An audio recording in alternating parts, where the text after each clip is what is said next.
Welcome to Desire Made Real, a Discovery of Witches podcast where we recap every episode of the television show spoiler-free as possible.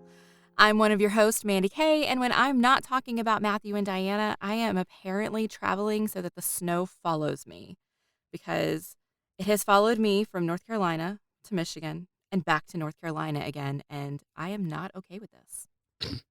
I enjoy people who, in the depths of winter, are angry that it's winter. I mean, I live in the South. I'm not used to this. That's fair. Like, when we first got on the Zoom call, maybe I'll cut this out. Maybe it's funny. I don't know. And you immediately started complaining about the cold. The first thought I had was, this is the most Southern Mandy has ever sounded. Oh yeah. Yeah, no, I've definitely got that Southern thing going for me, especially whenever it's really cold. Now, if it's going to be really cold and it snows, I guess I'm okay with that. But I think part of why I'm so bitter about it is because, so I went to Michigan last week and it snowed all day Monday, which sucked because it was the level of snow that like North Carolina would have shut down, like state of emergency kind of thing. And I had to drive in it. But I survived. They upgraded my rental car to an SUV, so I felt really safe. It was fine. But that's the only day it snowed. But the temperatures stayed so bitterly cold. Like I'm talking well below freezing. Mm-hmm. And if it's going to be that cold, it needs to snow. Like being that cold without snow is like useless. And I'm Caitlin, and I'm sorry.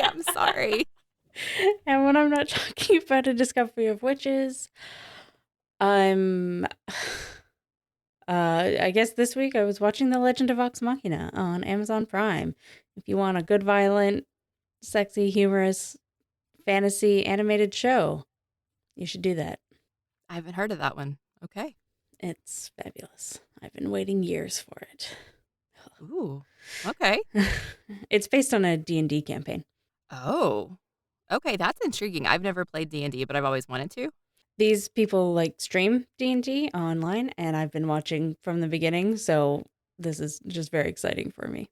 Cool. Yes. So each week here, we'll recap the episode spoiler-free-ish. We'll also include a segment at the end sometimes to discuss the books, how well the adaptation works, and we will likely dive into spoilers there and throughout the episode. But don't worry, we probably won't give you plenty of warning before we get there. Episode 4 was written by Matt Evans and directed once again by Debs Patterson. And this episode was not nearly as lackluster as last week's. I know, thank God. You know, we had some good things happen. Got babies. We did end up with a couple babies at the end. I mean, okay, so all anybody needs to know about this episode is that the babies are born and Diana has all of the pages. Yes. End of story. That's it. That's all you need to know. And Gallaglass is super sad. Oh, almost every other note that I have is brooding Gallaglass. Oh, yeah. Brooding Gallaglass. Oh, brooding Gallaglass. Yeah. All right. Well, let's dive in. I actually really love the cold open of this episode. We open with Diana just casually sitting in bed surrounded by old historical books and new books. And she's just sitting there doing her not magic as if it's something that she's been doing her whole life. And it's just so nice. I also really loved this bit because how they pan over, like there's an ancient manuscript, which kind of represents her like academic life, her career. And then there's like a pregnancy book, her family life, things there. And then she's sitting there doing magic, which is like her witch life. And I remember there was a good bit in the book where Diana was thinking or talking about, I forget how, she had these 3 aspects of herself. Mm-hmm. And for some reason, when she had been in the 1590s, she was able to balance that all and live a good, like she had her family with Jack and Annie and Matthew. And she had her witch life where she was training and stuff. And then she did all the alchemy stuff with her friend whose name completely escapes my mind. Mary. Something. Mary. Yes. Oh, everybody back then was named Mary, of course. and how she had balanced that and had and really liked it, and how she struggled with balancing it when she came back to the present. So I just like that they had that one really quick scene that really showed that part of all these these three aspects of herself that's important to her. Yeah. Yeah, no, it was beautiful. It was the most, I think, comfortable we've seen Diana in the entire run of the show. Yeah. And I really enjoyed it. And then we just get, that whole, she decides to get up and she goes downstairs and she bumps into everybody, right? Like Yeah. Gallowglass, of course, is looking at her longingly, and Fernando gives her coffee, and Phoebe and Sarah are doing the work looking for TJ Weston. And like, it's just, this is the house. This is what everybody's doing. They all play their part, and we're just going to go through and like kind of touch on everybody. And it was a nice cold open. I liked it. It was very nice. I would like to point out that, Fernanda would have given her tea. It's Diana. She doesn't drink coffee. Fair enough. I am an American who just assumes a coffee cup is going to have coffee in it. She's also pregnant, and most pregnant people don't drink caffeine. It could have been decaf. It could have been, yes, that's true. It could have been.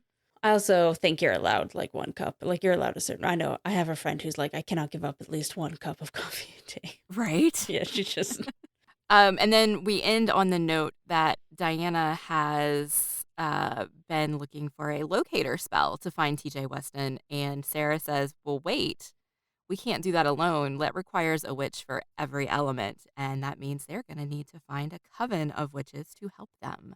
So I like this, obviously, because this show is called Discovery of Witches, and we need some more witches in it. Like just in general, more witches. Right? Besides just Diana and Sarah? Yeah, and I get that like the main plot of the book is vampire heavy, just because of Matthew and his family always being there. But there were just a lot more witches and of the witch side of things in the book, and I miss it. Yes, I wholeheartedly agree.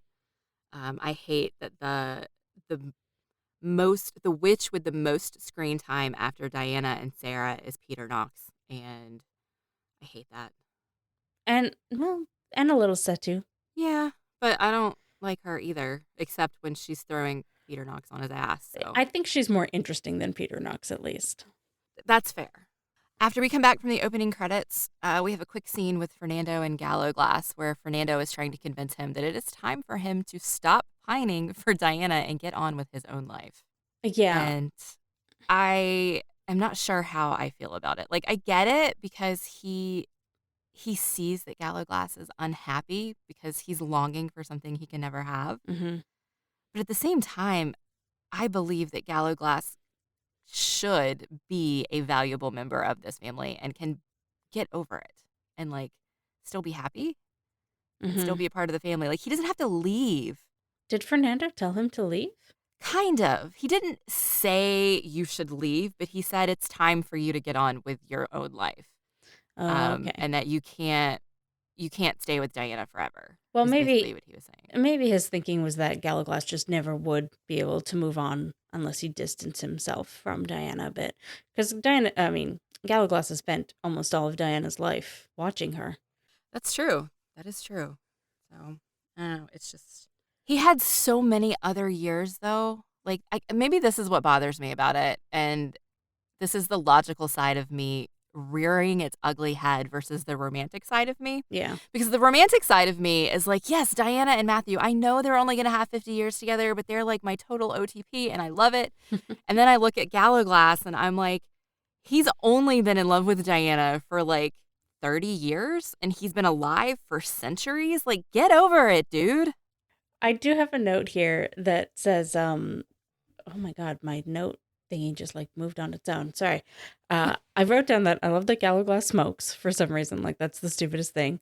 But I love it. And then I just wrote down Gallowglass angst. Yeah, there's a lot of Gallowglass angst in this episode. So, but like to your point, I think it's fucking hilarious that we see all these male vampires with all this broody angst. Like, we are going to see some brooding vampires this episode. You know who never broods? Miriam. You know who's had a lot of shit in her life? Miriam. You know who never broods? Isabeau. You know who's had a lot of fucking shit in her life? Isabeau. Yeah. Like, I think all these male vampires need to be slapped in their faces and told to get over it. Like, yeah. Or at the very least, just stop being dramatic about it. Like, I know shit happens, Obviously, even humans who live 80 years have trauma and shit, but like, don't. He's so broody this episode. Yeah. On the flip side about this, I will say when I was watching these episodes with this season with my sister, she was just completely taken with Gallaglass. She was like, "Oh, the unrequited love, it hits me." And so I can understand why that like does really hit people. But I mean, whenever I just Stephen Cree is beautiful when he broods.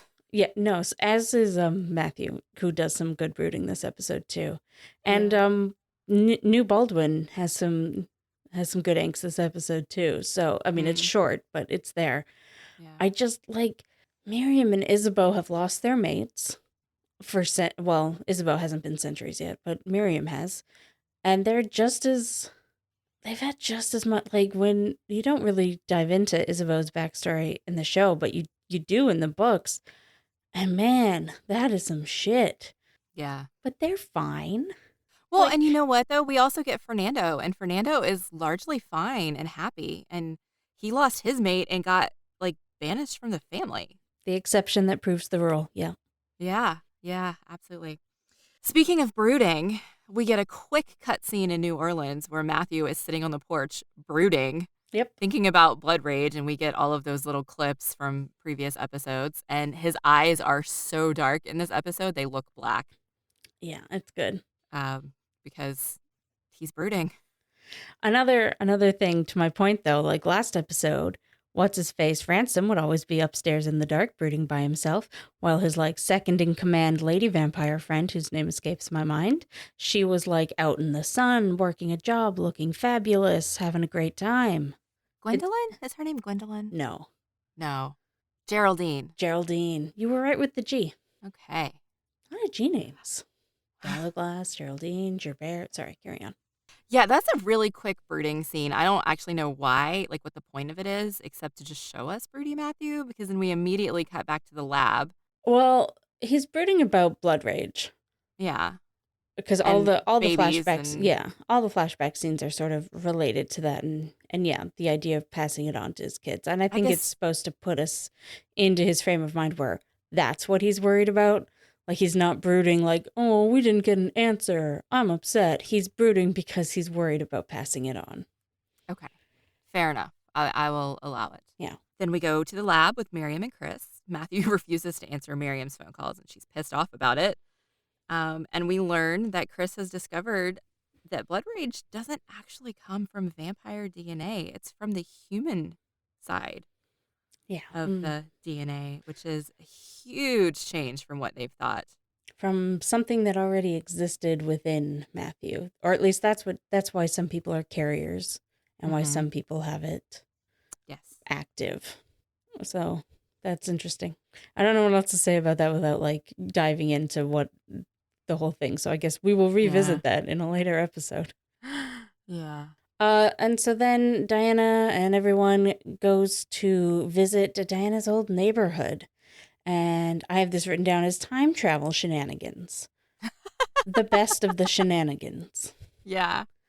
I love the spell that she does. And I love that Gallaglass and Sarah can see it too. Yes. I love that they found like modern buildings that give the exact feel of the old ones, which is great. In the book / reality, the actual neighborhood nowadays looks nothing like what it did in the 1500s. So I just love that they found that and they were able to give that. Like it looked great. And even before she did the spell, it felt kind of like being back on that old set, which I miss because it was such a great set. Yeah. Yeah, I miss last season a little bit. Yeah. Which I knew I would. But season 2 is definitely the best season. A witch suddenly appears. Yes. Welcome home, Diana Bishop. We've been expecting you. I wish we got so much more with these witches. I absolutely understand why we couldn't. Time, not really important to the story. I'm sure if we actually had more, I'd be complaining about it like we were with New Orleans. So maybe I should just not. But yeah. I love them. They're great. I want more. I love that Diana's name has been passed down the coven since Goody Alsop. Yes. That's fantastic. Yeah. And when they're walking in, the witch's name I have no idea. She says life can be lonely for a witch without a community, and the camera like lingers on Sarah's face. Oh, But of course, they agree to help Diana. and then Sarah's immediately in her element, and I love that. Yeah, she's immediately like picking up the ingredients and is like, here, hold this, hold this, hold this. Yeah, It's great. I love that she finally gets to feel like not just like she's contributing in a way that, she's just a body making food, but in a way that she actually gets to use her skills Mm-hmm. and her knowledge base and all that sort of thing. And I'm just so happy for Sarah. Especially coming on the heels of last week, Yeah. where she almost left. So it is nice to see that this was definitely a more Sarah heavy episode. Yes, which is great. I love Sarah and I love Alex Kingston. So, Mm-hmm. and then I think we switch over to the Venice. Yep, Gerber is having a party. Now, answer me this: with Satu being at the party, are they breaking the covenant? Oh, that's a good question. Because there's nothing Caitlin hates more in this world than a motherfucking hypocrite. Interesting. Yeah, so like my note is Gerber is having a party and Satu is there. Why? Yep. Why? Like Baldwin's not there. Yep. Peter Knox isn't on the congregation anymore, but like nobody else is there. So like Well, what's his face is there? Domenico. Yeah, but that's because he's Gerber's lackey. I don't know. It is weird. And maybe yeah, they're not supposed to like mingle. So maybe they are breaking the covenant. But we already know Gerber's a hypocrite. He only cares about doing things that serve him. I mean, this is true of everyone in this room. Yes. Well, everyone with a name. I don't know about the other people. The poor no-name humans that we Yeah. don't know anything about. I love that Domenico and Benjamin talk. Like, that's wild to me. And that Domenico is just there, like, collecting all the information as he does. And then Satu talking to Gerbert. Oh my God, she is the most blind person in the whole world. Not like physically, obviously. I just continue to be. It blows my mind how she has decided that she is the most powerful witch. Mm-hmm. Like, the prophecy is about her. She's going to do the important things. Meanwhile, like, all this weird, like it's just so obviously Diane. Like, maybe Satu has just never read a book. You know? But, like, the time travel, the pregnancy, the romance with the vampire. Like, Diana is just, even from an outside perspective, Diana is very obviously the main character, you know? Right? And Satu is just like, no, it's me. Right. And like, Satu hasn't done anything with her power yet. Like, and she still, for some reason, she still believes that Diana doesn't know how to use her power. And I'm just like, but the congregation is worried about Diana and you're on the congregation. So why don't you know these things? And like, she knows that before Diana was trained, she could time travel. And Right. as far as we know, Satu still cannot time travel. Right. Like, I'm like, I do buy it. I'm not saying this is bad writing. I 100% buy that Satu is just the type of person who thinks that she is important. Mm-hmm. I'm just flabbergasted that there's so much evidence to the contrary, including people just talking about Diana all the time. Well, anyways, then Gerbert tells her to lighten up and just have a good time. And I'm like, that is the weirdest thing to say. Like, why did you invite her to this party if you didn't want to talk shop? Like, are you seriously just wanting to be friends? No, I think he's trying to keep her off balance. Like, because what he actually says is really underhanding. Like, I like the line. He says, it must be so exhausting being you. Yeah. And I think he's just trying to undermine her confidence so that he can, like, get/maintain power over her. I guess, yeah, he wants to use her the way Knox was trying to use her. Right. And the same way Benjamin is trying to, yes, right? Because absolutely. he immediately goads Satu. As soon as they start talking, he's like, oh, maybe you're just not strong enough. And I'm like, really? That's where we're going? Yeah.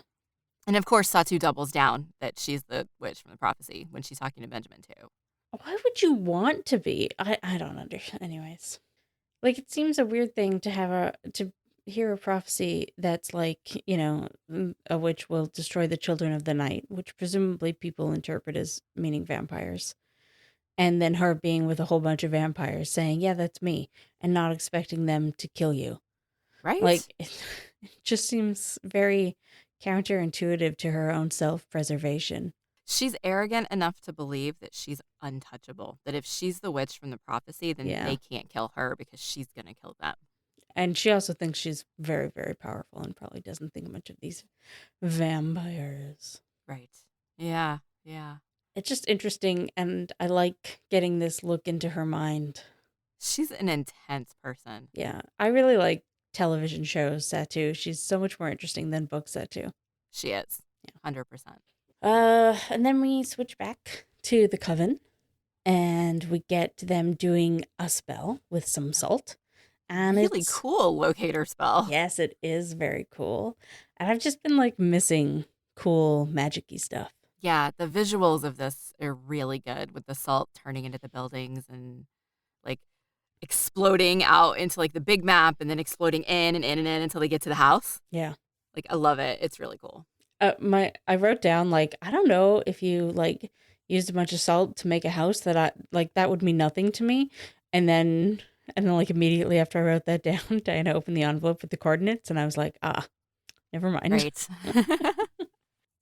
Yeah, I was thinking that too. I was like one house in all of England.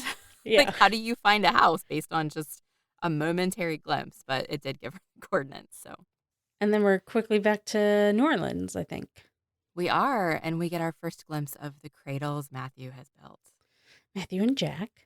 Yes, Matthew and Jack. Jack is oiling them down while like Matthew and Marcus and Ransom and Geraldine are just chilling on the porch. Yeah, everyone's friends now. And it's funny, the first time I watched this, I thought Miriam showed up unexpectedly. But I realized rewatching it today, I think Ransom asked, so who is this friend who's coming? Yeah. And then Miriam shows up. And I was like, okay, they did actually know she was coming. Yeah. But And the way that she arrives, she's just so no nonsense. Like, I need to talk to you. And she walks in the house. I'm like, oh, he wouldn't answer the phone. So she came to him. Okay. I mean, that's probably what it is. She probably just told Marcus that was happening. Because Marcus Marcus would answer the phone. Marcus would answer the phone. Yeah. So yeah, she tells him the big revelation with the DNA. Yeah.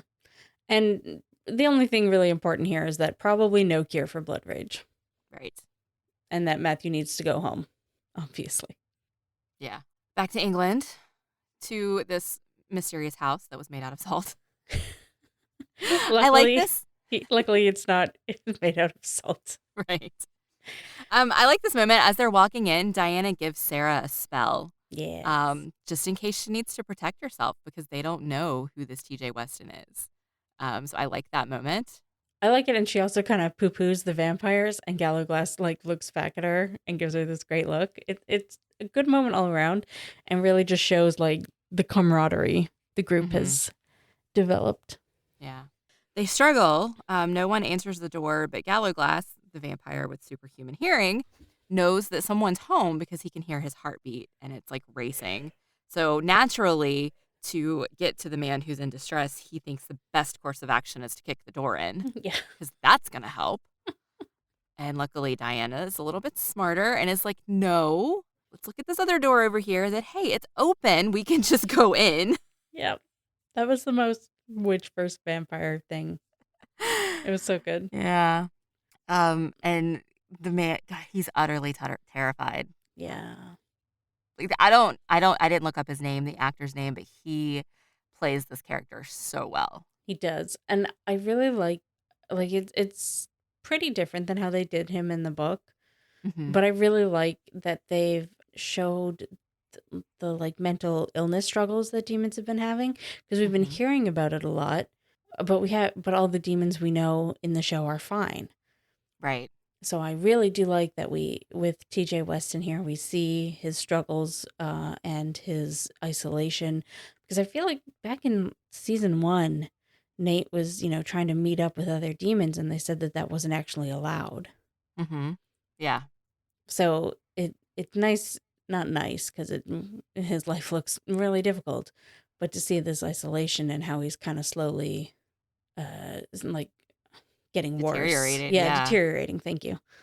And it just sort of drives home that there's more problems going on than the witch and vampire drama. Right. It's it's a great way to illustrate the thing that Agatha talks about, and she uses when in the future when she comes later in the episode when she Yeah. comes and talks to Timothy, she talks about how we need to show the congregation that we matter. And it's a perfect example of how the congregation and the world has forgotten about demons. Like it's just vampires and witches are important. Yeah. So this was a really good visual for that. I do love that he takes control of the situation and is like, I won't talk to you if there's a vampire in my house. Yep. And makes Gallowglass leave. And then I really like how we cut to the next scene where he's made them tea and he's just sitting there playing the piano and like Sarah's looking around like, okay, now we came here for a reason. Yeah. We need to be figuring this out. Like, this is stupid. Why are we sitting here? And Yeah, but I enjoyed that. It is good, but Diana quickly figures out that he's not going to give it to them and they're not going to get it without damaging him more. So Right. she's just like, well, let's leave because we're not evil. Yeah. No, it breaks my heart because he says the page is made from the skin of his ancestors. Yes. And so having it makes him feel less alone. Yeah. And that is heartbreaking. But Diana decides to leave. You know, Sarah's shocked because they need it. Gallowglass is shocked. He's like, let me go talk to him. And she's like, no, we're not the congregation. We can't force him. Mm-hmm. Which, of course, offends Gallowglass because he's like, is that really what you think of me? And he takes this opportunity to tell her that he's been watching over her whole life. And even though he doesn't come out and say it, this is the moment where she discovers that he loves her. I like I wrote down, Diana figures out that he likes her. Likes her. Because I'm a juvenile. I love it. I love it. Speaking of things that I love, oh my God, we cut to New Orleans. Uh-huh. Miriam's hair is down and her hair is amazing. Oh, see, I was in love with her shirt in this episode. She has an amazing shirt. She looks fabulous. She looks completely head to toe. But her hair, it's so long and beautiful, and she's got it pulled back away from her face with these braids going down the back, and she's got these little silver trinkets in it, and I'm just like, I love that hair. My hair will never be that long. Like, I want it to be, but it like is physically incapable of growing that long. Mine too. But yeah, it's fantastic. And this is a great Miriam scene too. So yes. She calls the broody vampires out on their broody shit. She absolutely does. And she has the best walking away line. Like she gets up and she walks away from Matthew after she's been trying to convince Matthew to go home. And she says, going home without a cure doesn't mean you failed as a father, but it will if you choose to stay here. And then she walks out. Yeah. And it's beautiful because there aren't very many people who would say something like that to Matthew. Yeah, but Miriam was always... Absolutely. Yeah. Miriam has always been the one who would. But to also just do it and like drop the mic and walk out. Yes. Loved it. This is actually something that I've always loved about Miriam's presence in the story, that because she's outside of the family, she's always been Matthew's equal. Yeah. You know, like, while everyone else has complex family dynamics, she will just slap Matthew if he needs to be slapped. Yeah, 100%.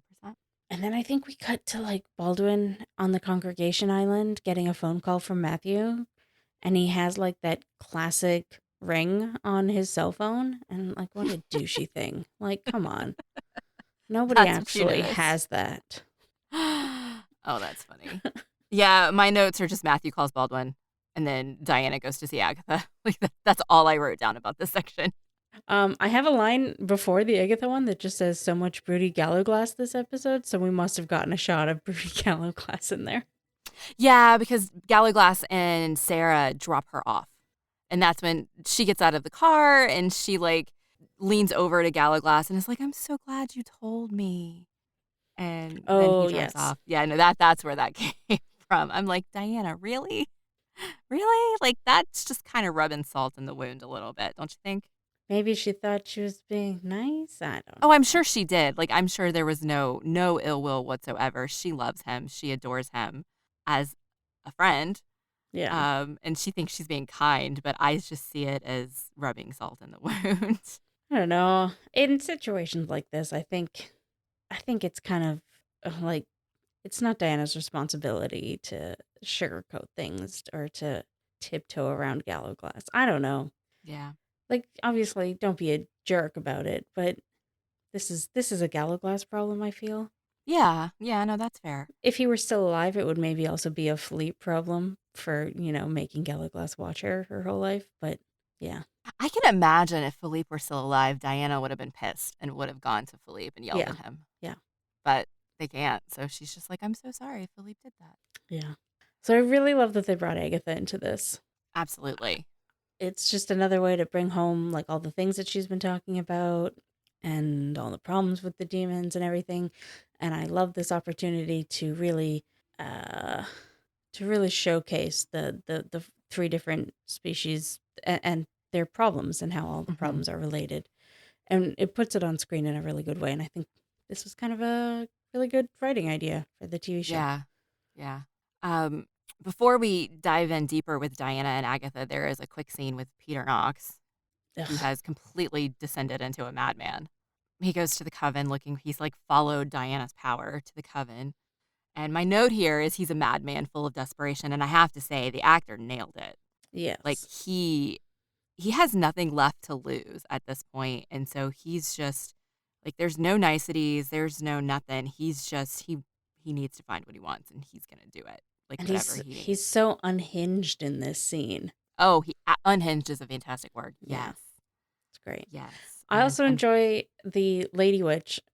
Does she have a name? Anyways, I love that she mentions being a part of Hubbard's flock mm-hmm. because his flock not getting hurt was something that Hubbard asked about just last episode, and Yeah, here she is getting hurt, and I just like that they kind of brought that all together. That was good too. mm-hmm. Yeah. Unfortunately, Peter is able to see the remnants of Diana's spell and figure out where she went. Everything about the scene makes me hate Knox more, and I just didn't think it was possible. I know. Like every time I think I hate him as much as it is possible to hate a fictional person, he finds a way. He digs it deeper. I don't know, but Yeah. I don't know if that's the writing or the actor, but or both. I don't know. They bring it together, and I hate him even more. Yeah. Yeah. No, this is like peak bad knocks. And then Diana and oh, sorry, go ahead. Sorry, as a complete aside, you know how we're always talking about how fabulous Agatha looks? Mm-hmm. Um, I was talking to a friend about this, and they said, well, she was a fashion designer in the book, and I have no memory of that whatsoever. But I love if that's the reason why she always looks so fabulous that they're hinting at her That being makes a fashion sense. designer. Yeah, Because when she answered the door for Diana and she had the papers and everything, I yeah, was thinking that there was like a fabric swatch on yeah. one of her papers. So even though I don't think they've explicitly said it, they've kept that. I That's I great. I have absolutely no memory of that from the book, but I guess it stuck out for someone I know. So yeah, Yeah. So they go see Timothy. I love that Diana went and got Agatha to go yes, see Timothy, and he does give them the page this time. I also love that it was just sitting in a sheet, like a stack of loose leaf papers on a table. but also that he knew exactly where it was. Yeah. Yeah. So I Um, like the idea that it's a mess, but it's an organized to him mess. yeah. The scene, there's a couple things in this scene that I like. Hmm. One, he really did know who Diana was. Yeah, Like, he recognizes that she is the one from the prophecy who's going to fix things. Um, but he just wasn't ready yeah, when she came the first time. And I think having Agatha there really did help a lot. Agatha telling him that he's not alone anymore mm-hmm, is so beautiful. mm-hmm, mm-hmm. And I love it. I really love like this is jumping ahead of it, but after they bring Diana back to the house, Agatha comes right back to him, Mm-hmm. and I love that because it shows that she wasn't just there to get the page to tell him this crap so that he would give them the page, and then she was going to forget about him.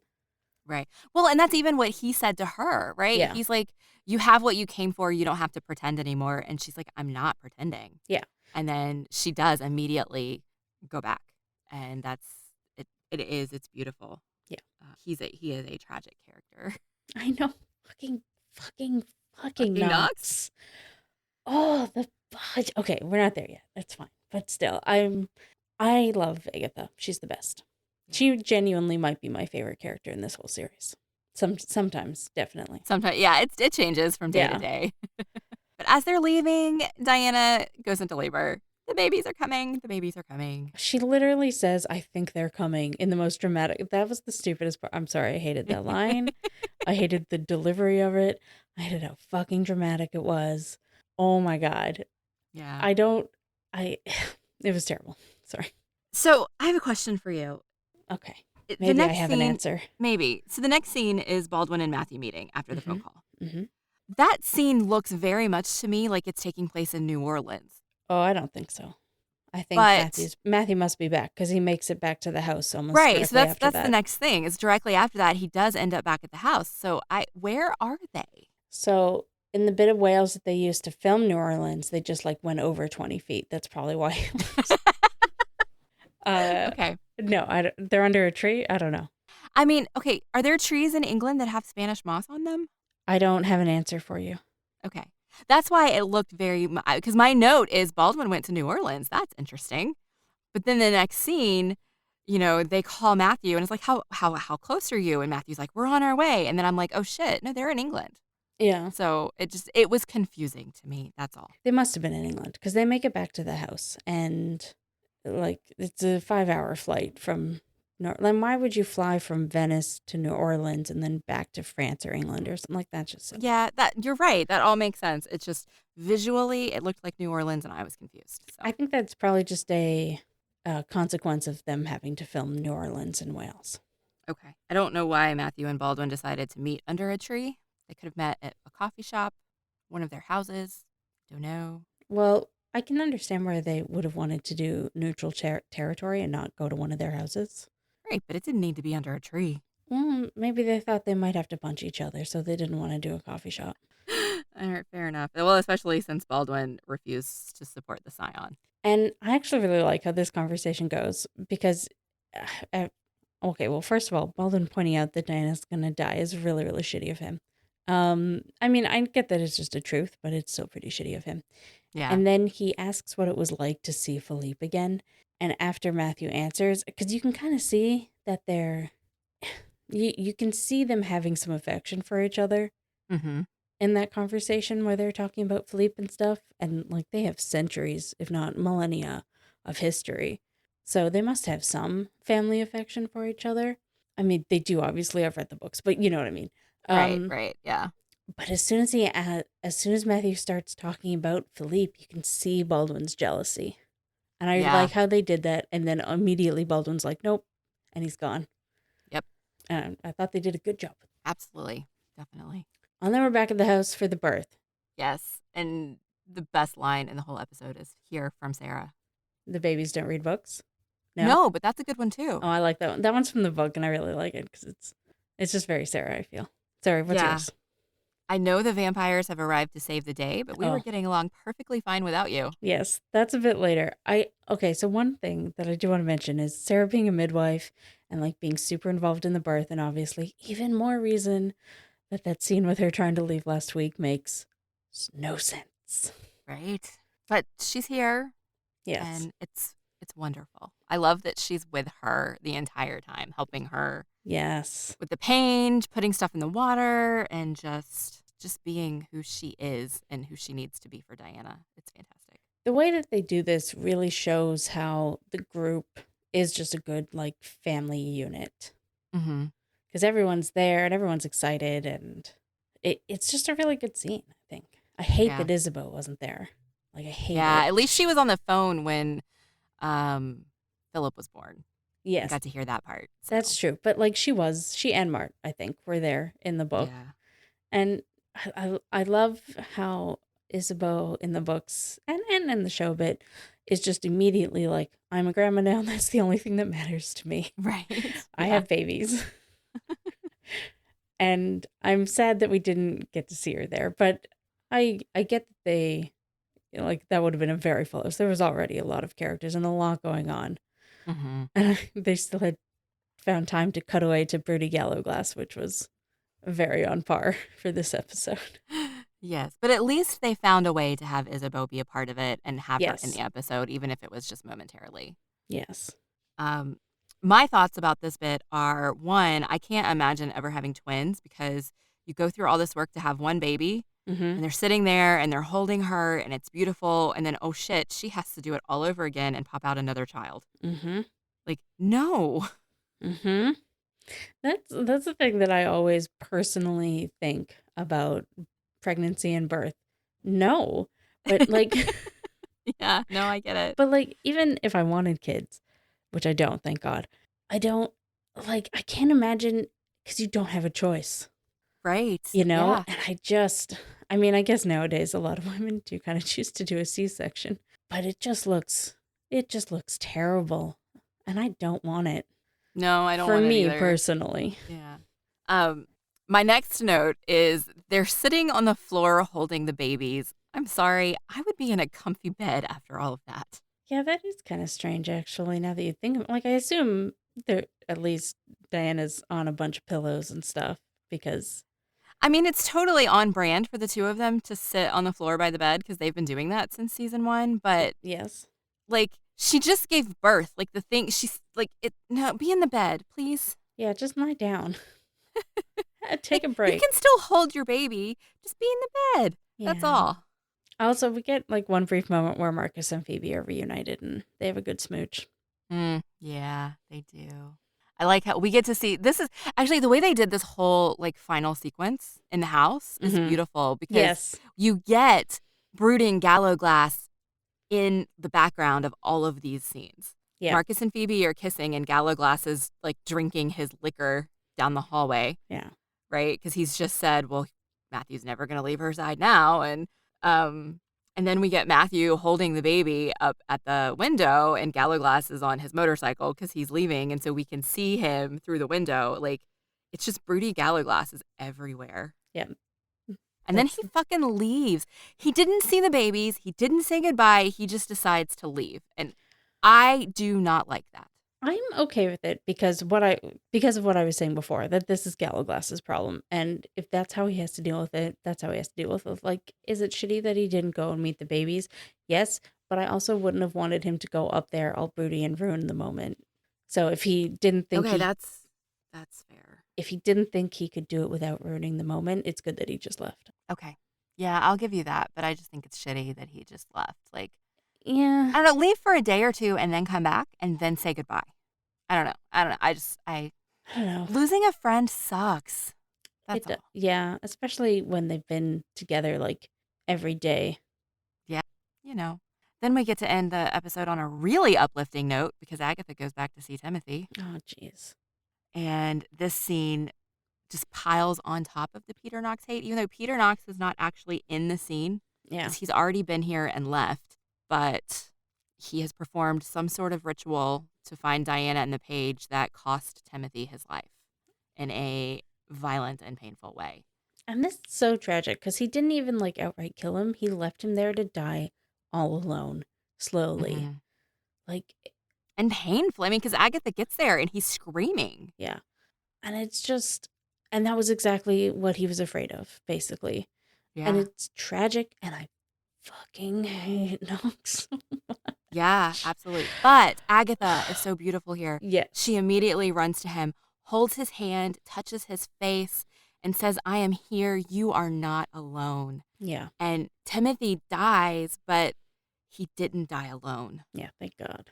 And so at least his final moment, like his final moment, wasn't one of peace, but at least... It wasn't as bad as it was about to be. Right. Exactly. Yeah. But it's just fucking Peter Knox. I hate that man. I want to burn him. Yeah. I don't know why that specifically, but that's what I want. I want to light him on fire. Pain. I don't think I could ever walk by this actor in real life without like a deep visceral hatred. Like, yeah. Even from before, from Game of Thrones, I fucking hated him. But now with Peter Knox, I'm just like, die. He has that kind of face. He has the face. That's why he's always cast. Probably. Yeah. I'm sure in real life, he's perfectly nice. Like, I've never heard a bad thing about him. A great guy, but I can't. It's too much. I know. He's very good at what he does. Yeah. Villains. A villain's gonna villain, I guess. I don't know. Yep. And I guess that's sort of the episode. The song that plays during the birth scene is All Through the Night, originally by Cyndi Lauper. This version is by Sleeping at Last. And then we get a version at the end here of Where Is My Mind, which is originally by the Pixies, but I could not find who does this version. Okay. I liked the songs. Mhm. They sounded familiar, but I couldn't place them. And my phone wasn't picking up what song is this so it could tell me. Yeah. Where Is My Mind is like, there's a couple bars in the version in the episode that kind of that reminds me hugely of a Coldplay song. So at first I thought it was Coldplay, and I was like, "Oh, I'm not a Coldplay fan," and also I just don't think Coldplay would sort of fit with the feel that they go with. But then, Where's My Mind started playing, so that's Got fine. it. Which is a great song. I love that song. I have nothing else to say about the music. It's a me thing. It is. Well, do you have any favorite moments? I mean, we already talked about my favorite lines. They tended to be Sarah's Mm-hmm. in this episode, actually, except for the cold open was just beautiful. This episode, so like, not a lot happened in this episode, but it's not like it was last episode. Like, this was an important episode because we have the page and the babies came, right? Those are the two big I was things. going to say, I enjoy how you say not a lot happened in this episode. And I'm like, well, they found the last page and the babies are born. So I think actually kind of a lot happened. Right. And also we found out that blood rage can't be cured. And like, there's a okay, good fair bit enough. of plot in this episode. It does move. It does a lot of heavy lifting to move the plot forward, but it does it in a way where so many other things are going on too. Like it's a big world building episode, Mm-hmm. like with Timothy and showing us what's going on with the demons and all of that stuff. So I like it. I mean, episode 2 is still my favorite, Mm-hmm. but this is a good episode. My favorite bit in this episode is just after the babies are born, when everyone is celebrating. I really just love everyone being together and being a family. That's my favorite. That's my shit, you know? Yeah, it's good. Yeah. 100% good. Yeah. I don't think I have anything else to say, really. I mean, adaptively, we already know that they've changed so much from the book that it's hard to go in and nitpick about it, but I think that the choices that they've made work for the show. Yeah. And they have obviously made a lot of changes, but still somehow things look how I pictured them in the book. You know, like I don't feel like things are wrong. Right. Exactly. So I mean, TJ Weston was not murdered by Peter Knox in the book, but he was also a very different character in the book. And he knew Diana from Oxford, sort of. Or from book 1, I guess. So I have a vague memory of that. I really need to reread these books, but I want to be done with the show before I go back and do that. Yeah, in the books you kind of get a glimpse of him in the library at beginning of book 1, and they have he's there, and so then when Diana knocks on his door in book 3, she's like, "Oh, it's you," and he's like, "Yeah, obviously." Yeah, there were a lot more creatures in the books, especially when she called up the book. Like the library became creature central, and they took that out of the show. Yeah. Well, there was like a brief line I think somebody had where somebody said a lot of creatures in the library tonight, but like they didn't dive into it. Yeah. But yeah, I actually really liked the changes that they made with him, because in the book it really felt like, well, they just had to find a dude who had the page, and in this they made it more on theme, which I really liked. All right, so we'd love to know what you think of season 3 so far. Tweet at us at DesireMadeReal, or you can email us at desiremaderealpod@gmail.com. And I'm Caitlin, and you can follow me and find my other shows on Twitter at InferiorCaitlin. I'm Mandy Kay, and you can find this show and all of the other Eloquent Gushing shows at eloquentgushing.com. We're also on Twitter, Facebook, and Instagram at Eloquent Gushing. Or you can just give me a shout out to commiserate about the really freezing cold weather on Twitter at Mandy Kay. Join us next week as we talk about episode 5, when Benjamin does bad things, and there's going to be a christening, but more importantly, Isabeau meets the twins. Yay! Until we meet again, remember that with every ending,